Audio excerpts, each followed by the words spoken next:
guys, nagluto dahil ko karon og fried chicken with crispy fry para masarap ang ating ulam ngayon panghalian. Ayan sa guys, palito na.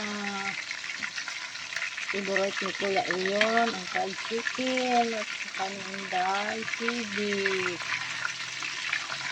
Ayan ang aming sintang kayan. So yummy. Mayroon pa. 12 katao kami kakain dyan guys. Pag-iisa lang kami. Papat na. Kasi masarap mag-crispy fry. Diba?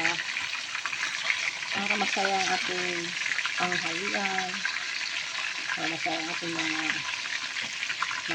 inday-inday. Mga bata. Siguro kasi ng mga bata ang crispy fry. Kasi na sa mga batasan nila. Mga anak ang malaki na. Siguro pinila yan. Thanks for watching.